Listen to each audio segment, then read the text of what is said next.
Can you hear me? All right. Guys, I'm Joel Reinish. I'm the criminal justice professor here at Dakota Wesleyan University. It is my honor to introduce a gentleman. He's a 2002 graduate of Dakota Wesleyan University out of the criminal justice program here. A former college classmate of mine. One of us is more esteemed than the other. Okay, we'll figure out who that's going to be at the end. It's going to be that guy. Okay, but he got hired with Rapid City Police Department in 2002. He's been there since. Is now the chief of police in Rapid City. Has his master's in public administration from the University of South Dakota. He's a graduate of the FBI Academy in Quantico, Virginia, and also is finishing your doctorate right now, correct? In public health at Johns Hopkins University. So educationally speaking, he's a guy who has continued to learn even after he graduated from Dakota Wesleyan University. Maybe that's something that he'll talk about when he talks about the future of policing in America. But what did I say? You've been there for 20 years now? You just hit your 20-year mark in Rapid City Police Department, which is a huge accomplishment, especially in law enforcement today. It's a very tough career field. I actually talk about the Rapid City Police Department in a number of my lectures and a number of the great things that they're doing in the community, which I'm sure he's going to speak on today as well too. But please welcome Don Hedrick to the stage.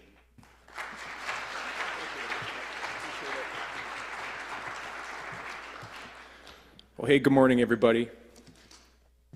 Oh, wow, that was quiet. Come on, good morning, everybody. There it is. It is an honor to be back here at Dakota Wesleyan.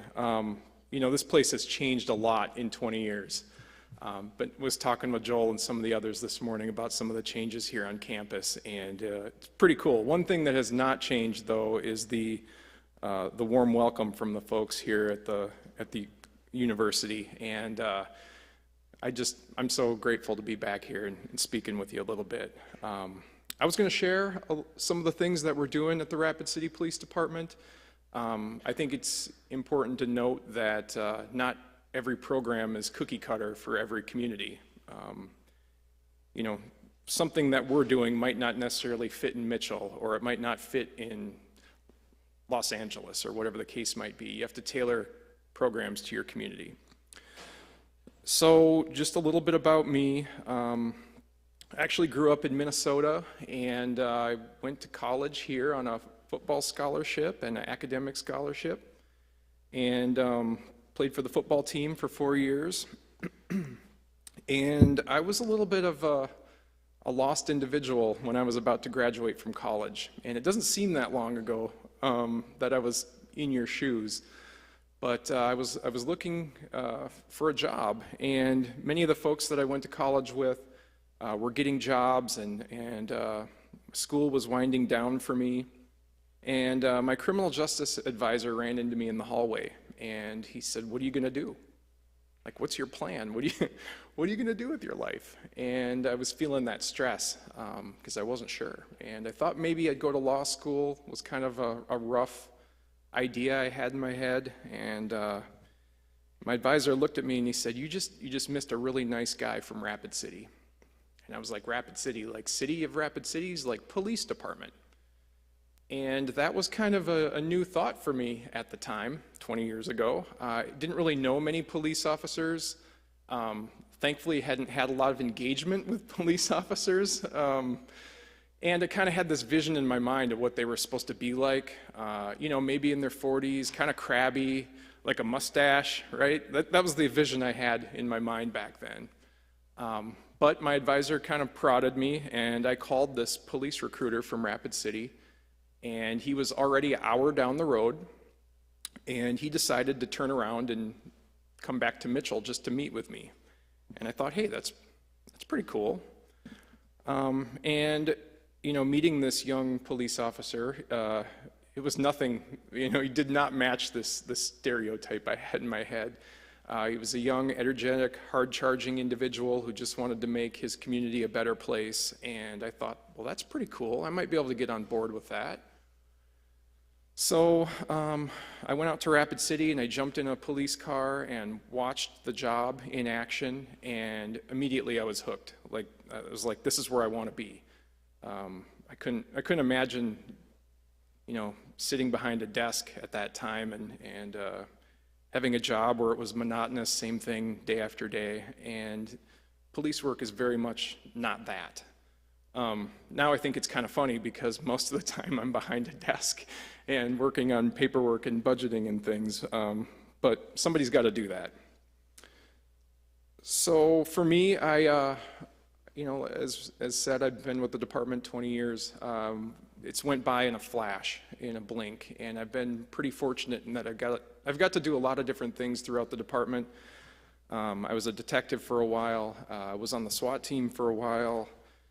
I was a supervisor in various capacities, and I eventually became the assistant chief for a while. And at that time, I thought it would be interesting to go back to school. I saw Johns Hopkins had a public health track, and they had this track in violence reduction that I thought would be really interesting. And you might be wondering, how does public health and violence reduction, how is that a thing? How are those together? But I think as we get talking here a little bit, I'll highlight some of the programs we're doing, and there's actually, probably more now than ever, a lot of crossover between public health and law enforcement. We end up doing a lot of the same things. We're the ones that respond to the incident in crisis and those that need help, and a lot of times the folks just don't need criminal justice help, they need social work and things like that. So I'll talk a little bit about that here in a minute. And like I said, I'll share a little bit about the department, but I want to know what's interesting to you guys, and I want to tailor this a little bit to what you find interesting. So feel free to shout at me or raise your hand or something. If I'm talking about something and you want to hear more about it or have a question on it, that's totally okay. I'll also leave some time at the end, so if you got questions, make sure you bring them, okay? Is that fair? Awesome. Okay, so what you're looking at here is our mission statement, and this is one of the first things I started to work on when I got into upper leadership role at the police department. Previously, our mission statement was like 2 pages long, and that's problematic because you want your mission statement to be something that can be remembered in the moment. And right then I knew we had some work to do, because having a 2-page long mission statement, when you ask somebody, what's your mission? And I couldn't even think of one line off of those whole 2 pages. We needed something simpler. And for us, this is something that we use and we lean on it daily.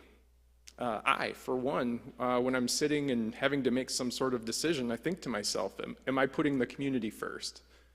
Is this exemplifying service above self? Is this decision based on integrity? And the one interaction at a time is kind of an interesting piece. We've all seen the damage a bad apple in law enforcement can do, right?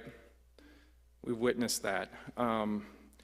So I tell our new officers that in that moment, when you're dealing with somebody, every single call for service, you have the opportunity to impact the community, impact that person. Not in that moment, they're not just representing themselves, they're representing the whole police department, and at times, law enforcement in general. And this one interaction at a time, I have a real quick story that kind of applies to that. You guys ever heard the term, not my job? Something you've heard, I'm sure. Okay, well, that doesn't apply in law enforcement, and particularly in these days. We are an agency that does not say no when that call comes in. That's what we're there for. That's why you have somebody you can call at 2 in the morning. So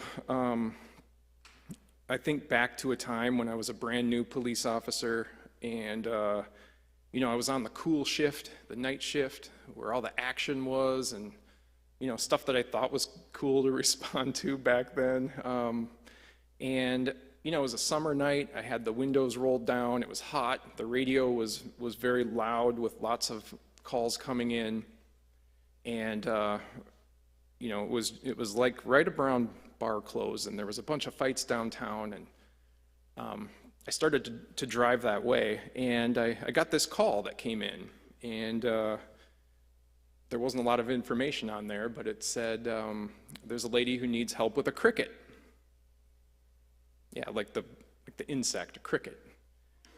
And I thought, what is this? You know, I don't have time for this, right? Like, there's all this cool stuff happening, and fights and action, and I even had the guts to get on the phone and call the crusty old supervisor and say, hey, did you see this cricket call?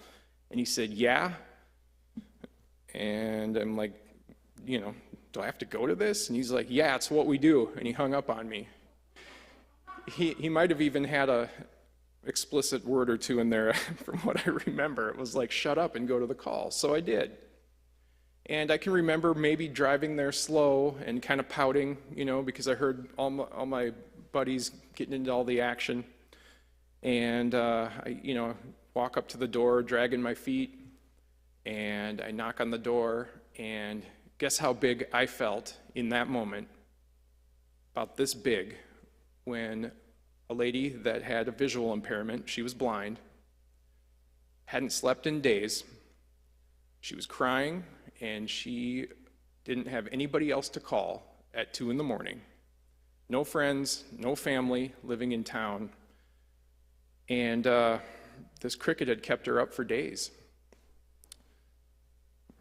Imagine how big I felt, right? So let me tell you, I took care of that cricket, okay? I handled that thing. It was done. It was done. No, I stepped on it, okay? And I can't remember a single call for service from that year. I can't remember, I went to a whole bunch of other things I'm sure that I thought was cool and interesting, but I can't remember a single one. But I will always remember that call, and I'll always remember the friend I made that night as I stood there and took time and made a connection with a human who needed help. And I'm kind of glad that happened to me early on in my career, because it taught me a big lesson of one interaction at a time, how important it is in that moment. You know, folks typically are calling us because they need help, and it's a big deal in their life. And I tell that to our officers because I think it's important for them to remember. Okay. Real quick, just going to touch on our department briefly. I'll give an overview. If you guys find something interesting or want to hear more about any of this, let me know. But the Rapid City Police Department, we're made up of 3 different divisions. We have our patrol division.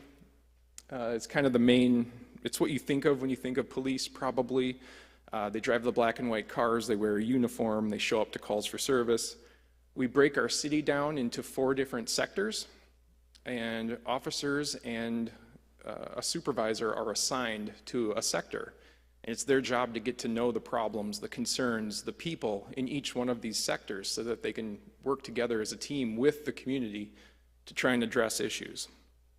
Things that are based out of our patrol division are our canines, our quality of life unit. I think I have a slide on that, so we'll talk more about that later. And things like our I already said canines. Our community-based crime reduction work that we do. So typically, when you talk about traditional law enforcement and there's a problem area, one thing that's fairly common, a response, is when you have an area with lots of issues, you flood the area with police and resources and try and intervene on what's happening. But we've taken a different approach to our hotspots. So we do the traditional police work where we do traffic stops and subject stops and make arrests and things. But alongside that, we also have a community engagement entity, folks that work up in these communities that get to know the folks closely to hear what's important to them and to build trust. Because if you're just providing the traditional response without this trust building component, what does that lead to? Probably a lack of trust, right? So we have a unit that's specific to that kind of work. They called me this summer and asked, hey, we have all these kids living in this area, there's no air conditioning, it's like 110 or something, what can we do?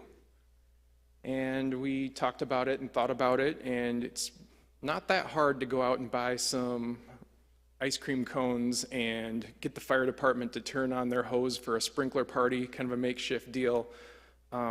Stuff like that is really valuable for trust building. And plus, these little kiddos get to see their police officers in a different way.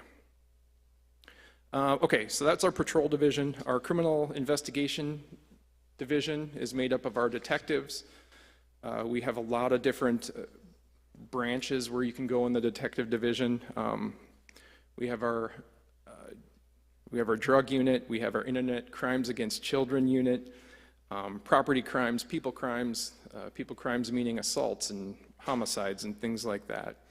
Our evidence facility also falls under our investigative unit. The CSI guys over there doing their work on our crime scenes, very important.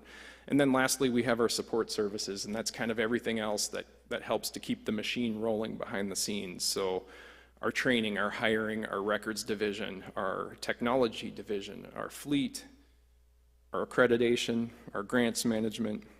And lastly, I just want to touch real briefly on wellness. We have a wellness coordinator, and we have a lot of different wellness programs. For example, we have an on-site doctor, a psychologist that our officers can utilize because, let's face it, they see some pretty tough things at times. We have physical therapists on scene. We have a chaplain program, fitness. We have a fitness team, and fitness is so important for mental and physical health altogether. And I just mentioned this. We have this little saying in our department is, take care of ourselves so we can continue to take care of others. And that's such an important piece.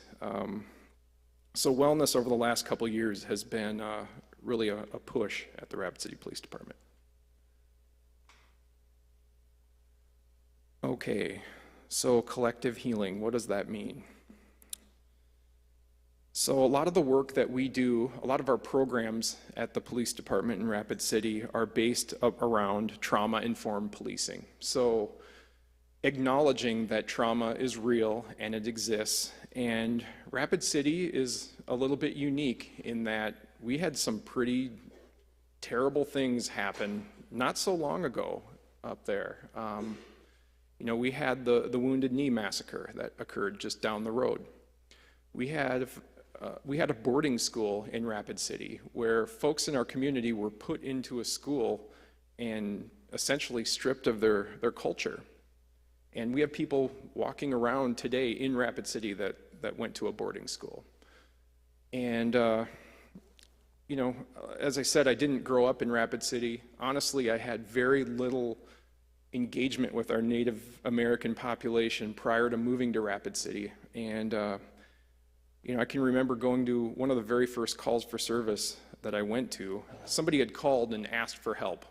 Somebody picked up the phone, called, asked for help, asked for an officer to show up, and I show up and I'm in the living room, and I can remember thinking this 20 years ago. I had to work through all these layers of distrust before I could just provide assistance or provide help. And I thought, how cool would it be if we could just skip all of that? And the trust was there, and I could just skip right to helping. And, I'm not saying we have it all figured out or we don't have our issues, but we're in a better spot today than what we were 20 years ago. We've brought in elders from the Native American community, historians from the Native American community, folks that went through the boarding school experience. We brought them in, we collaborated, and we asked for their help for our historical trauma training. Asked them to help us put a training together to inform our officers so that when they're standing in somebody's living room and they're facing that distrust and anger, they can, one, recognize what it is, and two, instead of escalating things, acknowledge I'm dealing with trauma here and take a step back and try to de-escalate when possible. So a lot of the programs that we do are centered around that concept. And a few years ago, we started up our quality of life unit. And what is that? What is quality of life? Essentially, we have a couple police officers whose job it is to go out and engage with our homeless population. And what they're trying to do is they're trying to get folks connected up with resources early on before our homeless population. There's a lot of victimization that occurs. There's a lot of substance use issues that occur. There's a lot of mental health issues that are present. So there are folks that want to get out of that lifestyle, and our officers are essentially going out on the street, meeting people where they are, and trying to connect them up with those social workers and service providers. And you might say, well, why are police officers doing that? Fair question? Like, why are police officers doing that? Why aren't social workers doing that? Well, the fact is, you know, we're the ones that are out there at midnight or 2 in the morning in the driving rain trying to figure out what to do with someone who is in need. And our goal is to try to bring some of our social workers with us. And it's a work in progress. You know, we've had a little bit of success. We have some county social workers that have been willing to partner with us and go out on the street. And, you know, why is that important? Why is it important to meet somebody where they are, as opposed to tell them, hey, show up at this social worker's office at 9 a.m. on Tuesday? You know, when somebody who's living out of in a crisis mode, they're not gonna make that appointment at 9 a.m. on Tuesday. They're just not. So are there ways that we can bring more resources right to the point of intervention? And work in progress, but we have some success stories out of that. We've taken folks out of that lifestyle where they're continually running into law enforcement or continually being victimized, and now we have helped people get out of that cycle. One thing I want to mention real quick is our Handle with Care program. So as mentioned, I'm currently chipping away at some schooling, and I learned about this program through research at school. This is happening in New Jersey, where if a kiddo encounters law enforcement or first responders in the middle of the night with something traumatic, the first responders just shoot a quick note to the school. There's no details. It just says, hey, little Jimmy, handle with care. And that way, the schools know that if little Jimmy is acting out or falling asleep because they were up all night with something terrible occurring, they don't then hammer Jimmy with more discipline. They utilize a counselor approach. And we just started that this last school year. I feel like that's been going really well, and I hope we can get a little more data out of that once we continue to work through it. Okay, just going to say a couple more things, and then I want to spend some time hearing what you guys want to know more about. But our Police Activities League, otherwise known as PAL, this was something that was born out of an event that we had in our downtown core. So in the summer, maybe 10, 12 times throughout the summer, we block off our main downtown area, bring in a band, kind of have a little party in the street. There's stuff for little kids, bouncy castles and whatnot, and it's a fun time. But we noticed we had kind of a group of youth that were out doing, you know, youth things, getting into scuffles and shenanigans, you know, I don't know. Nothing really terrible, but it just seemed like they needed something to do to keep them engaged and interested. So one of our police officers came up and said, hey, I got this idea. What if we brought a basketball hoop down there and I started up a 3-on-3 tournament, trying to engage some of the kids that were out doing things that kids do. And we looked at each other and said, let's try it. What do we have to lose? Well, this started off a pretty amazing thing in our community where, I mean, these 3-on-3 tournaments became a big deal. And we were then playing basketball with youth that probably for the most part hadn't had a lot of good interactions with police for whatever reason. But now they had this positive reaction, and they started telling their friends and family who told their friends and family, and it kind of created this ripple effect in our community. And since that time, the community has actually taken this program from us, and it's now a Community Police Activities League. We're just a spot at the table now, but it's turned into a nonprofit organization, and they do lots of other things besides basketball, cross-country, football, you name it. We even engaged with our local college, and some of the athletes from there have engaged with the police and with the kids, and it's been a pretty amazing thing.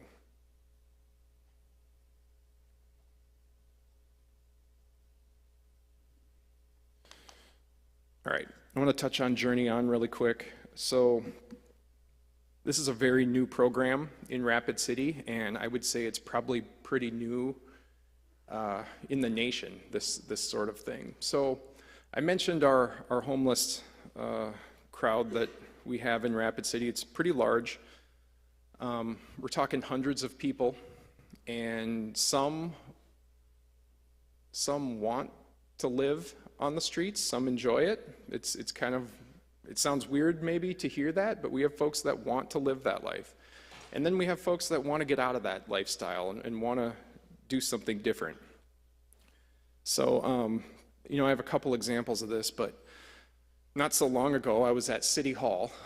This is maybe 2 years ago, City Hall in Rapid City, and I was in a meeting, and somebody came banging on the door and said, we have a problem. We have an issue in the lobby. And I'm like, oh, okay. What's going on? Well, there's homeless people in the bathroom. I'm like, oh, okay. Are they doing anything? Are they doing anything illegal? Well, one of them's laying down, and I'm not sure if he's okay or not. And I'm like, okay, maybe we have a medical issue here or whatever. So I go in the bathroom, and it's a cold day, and I'm like, hey guys, they don't want you here. And I could tell they had been drinking, and so two of them walk out the front door, and the third, he's walking, and he turns around, and I'm wearing clothes like this. He didn't even know I was a police officer. I just said you had to leave. Well, anyways, he turns around and says, I don't think I can walk. I'm not doing so well here. I really could use a ride to our sobering center. And I'm thinking in my mind, okay, we got a nice guy, very cooperative, he's been drinking, but do we actually need a police officer? Do we need a uniformed person to just simply give this individual a ride? And in my mind, I'm thinking, no, he's cooperative. So I start trying to go through this little exercise, like who can we call? Who can we call besides a policeman, policewoman?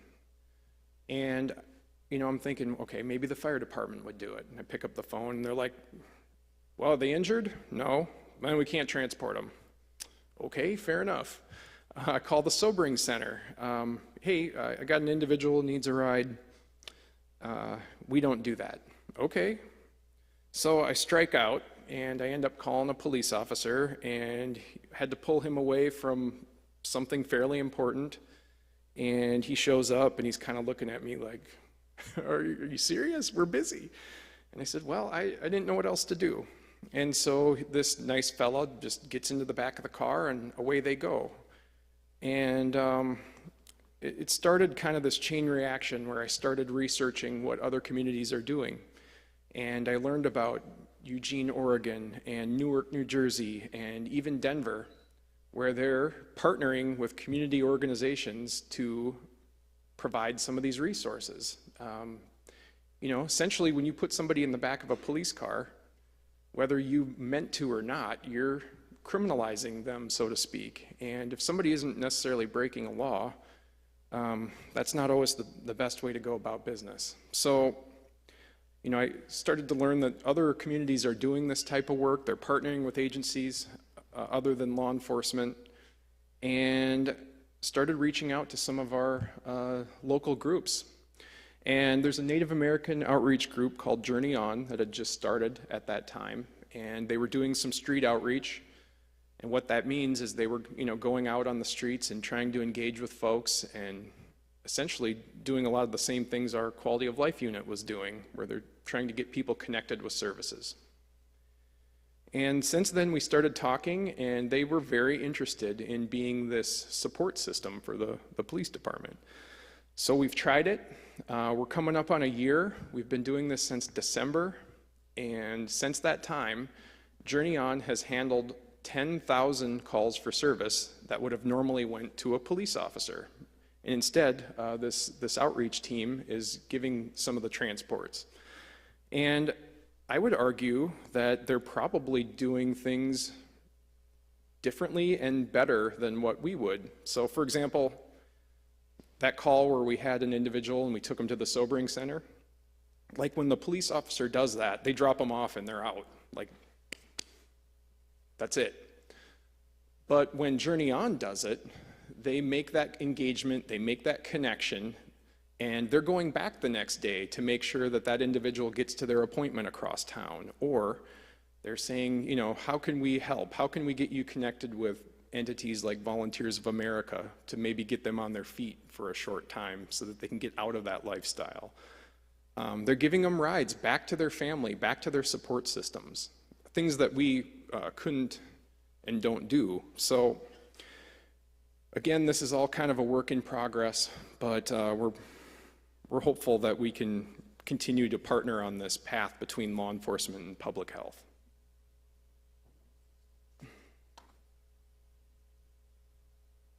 Okay, so you notice, please ask on the question portion. I want to know what's interesting to you. I want to know what you want to learn more about. You know, I can't say I have all the answers.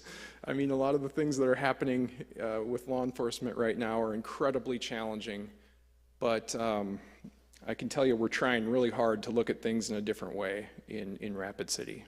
So, who's going to be brave and ask a question? Yes. Yes, so we have Malinois, and I'm not a dog expert, but we have 3 of them, and they are trained in 2 different capacities. So they are able to do drug detection, and they are able also to do detainment. So a lot of places, dogs are trained with one or the other.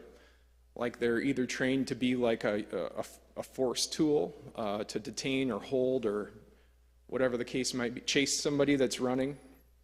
But ours kind of do both, where they can do the drug detection and the detainment. Good question.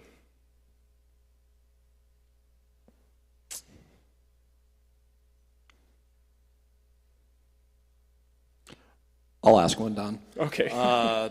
Social media, how much has that influenced you guys on the positive and the negative in your 20 years there? I guess you've spanned from no social media to it being very much part of the show. Yeah. How's that affected you guys on the positive and negative end? Yeah, well, it's a game changer, honestly. And we learned quite early on that if we're not sharing like the good things that are going on in our community, if we're not sharing some of the good things our officers are out there doing, it's probably not going to get shared. So we've really taken a proactive approach with it. And back in 2014, I went to the FBI Academy. They host a training for law enforcement executives across the nation. And during that time was 2014 we were watching what was happening in Ferguson. And we were watching how, it was easy to sit back and Monday morning quarterback, but we were watching how this major issue was brewing and nobody was saying anything. Nobody was putting out any information. And, we watched how that made things so much worse. And, I think I took a really big lesson from that.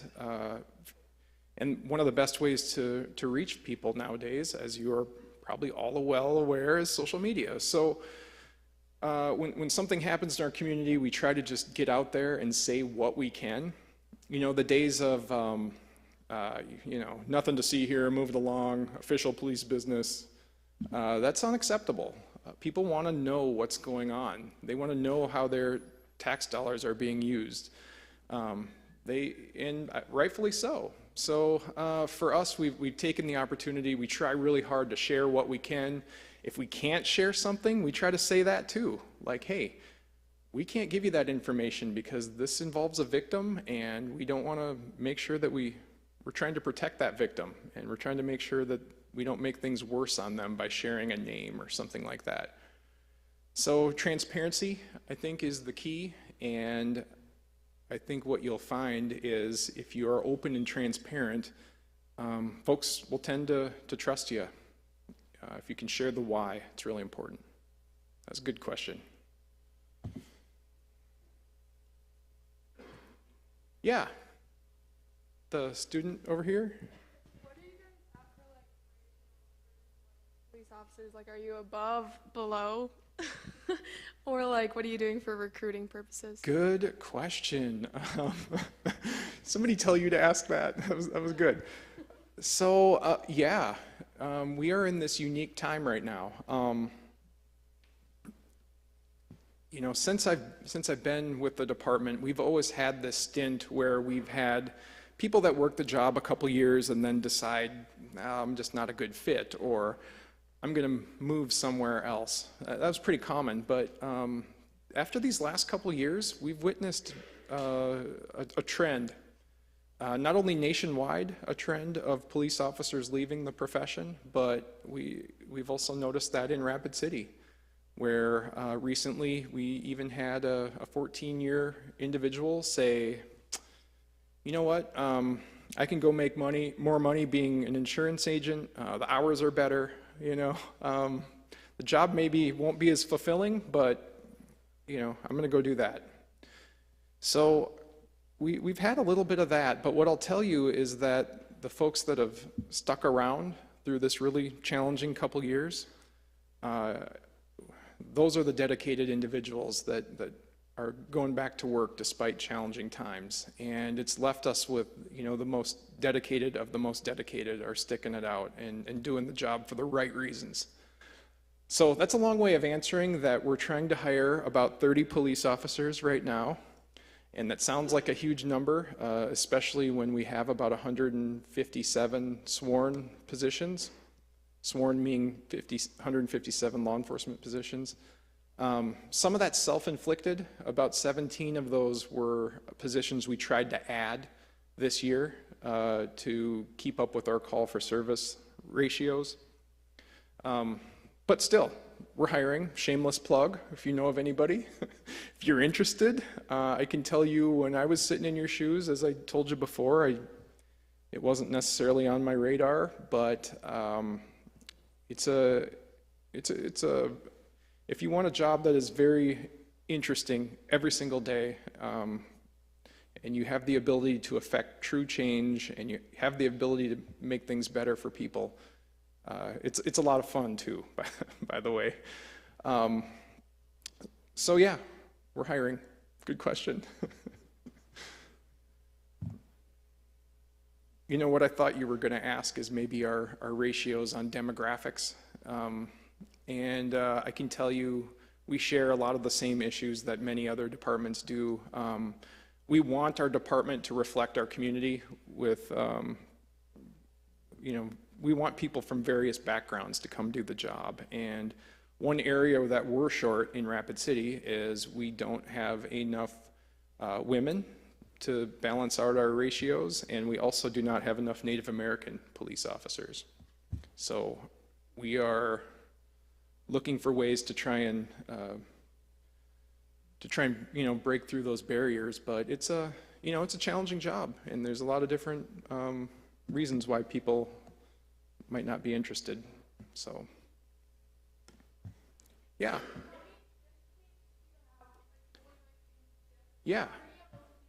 Yep, so our patrol division has 4 different shifts, and we try to overlap our resources during the busiest times and during the busiest days. So typically, you know, Friday, Saturday night in the evenings are our busiest time frames. So we shift so that our shifts have an overlap of officers during the busy time frames. Yeah, in the back over here. The lady with the white hair. Thank you. If today the voters vote to legalize marijuana, how is that going to affect your department and the services that you provide? Oh, that's a great question. You know, it's probably not going to be surprising if you ask a police chief, should we legalize marijuana? I would guess most would probably not be in favor of that. I mean, no surprise there, probably, right? You know, for us, you know, why I would say something like that is we've very closely researched what is occurring in other places where they have legalized it. And if you ask law enforcement, for example, in Colorado, if you ask the medical profession in Colorado, if you ask teachers in Colorado, they're all gonna point to some negative side effects. And I would tell you that you'd be pretty hard pressed to find any kind of arrest on a low-level marijuana offense in Rapid City. We don't have time for that. We have other things we're dealing with. So it's not like that's a major driver for us. We're already working through diversion on the street level with low-level marijuana offenses. What I'm saying is we're not arresting people for that already. But you know, for me, I've witnessed all of the harmful effects substances can cause in our community, and we spend a lot of time addressing it. And to me personally, everyone's free to their own opinion, but I don't feel like adding more substances into the mix is going to help our situation in a lot of different ways. So I know there are probably people that feel a different way on that, but that's my opinion. Yeah. Crime is rising among younger, like teenage Rapid City residents. What do you attribute that to? Well, there's a lot of different things that have occurred in these last 2 years, and you know, whether it's COVID or whether it's some of the civil unrest that we're dealing with nationwide. You know, I don't necessarily know all the whys that crime peaks at all times, but one thing I can tell you is what we're trying to do about it in Rapid City, and you are right.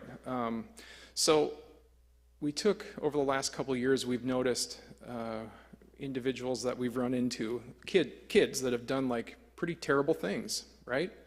And so we look at them and say, what happened? How did this kiddo get to this point where they're using a knife to assault somebody? How did this happen? And what we've found is if you analyze it, it goes like this, very similar pattern. You look at their history and you'll see runaway, assault, runaway, theft, runaway, assault with a weapon, runaway. And there's all these intervention points that the criminal justice system probably, or somebody, the school, probation, somebody probably, we're all thinking that each other were intervening in all of these opportunities. And the fact is, there's nobody doing it. So we started up a youth outreach team where we're trying to identify some of these kiddos early on and break this cycle.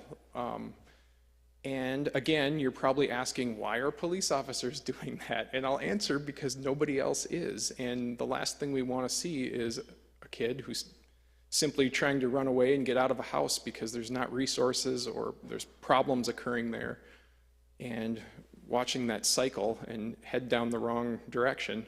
We're trying to intervene earlier on and make those connections with the youth, and then try to figure out what resources can we help bring to not just the youth but the family. And if the family's missing something or needing something, how do we get them those resources so that we can break these cycles? And again, we have success stories from that. We have, got this picture. I should have talked about this. So that picture in the bottom right-hand corner of the police officer holding the umbrella over the little girl. So that was drawn by an artist, a youth in our community, who has every reason to probably not like police officers. He has mental health issues, he has substance use issues, he encountered police very early on. His family has had law enforcement encounters. So working with him and helping his family get help, helping him get help, helping him get connected back with school. I know if we can reach him and he's willing to put a picture together like that, I know that we can reach anybody. And sometimes when you're dealing with people, it's not a linear process. And sometimes you have starts and stops, or maybe you take a few steps forward and a few back, but we're not going to give up. And the fellow that drew that is an example of why we shouldn't give up. I think, what do I got, a couple more minutes? Okay, how about one more question? Come on, it's not like you get to hang out with a police chief every day, I'm sure. Yeah. How do you manage time with like your family when there's so much time spent on work? Oh, geez, good stuff. So yeah, that is a challenge. You know, I probably have 50, 60-hour work weeks pretty regularly. I have a wife and 3 little kiddos, and I'm taking some coursework from a school that is incredibly challenging. You know, for me, it's a matter of really being intentional and boxing out time, and really just making a schedule and sticking to it as best I can. Now, something really terrible could happen and I'll have to throw that all out of whack, but you know, when that does happen, I make sure that I make it up. There's only so many hours in a day or so many in a week, so what I really have to do is designate, you know, these 4 hours, this is family time. This is dedicated to the kids. We're gonna do something fun.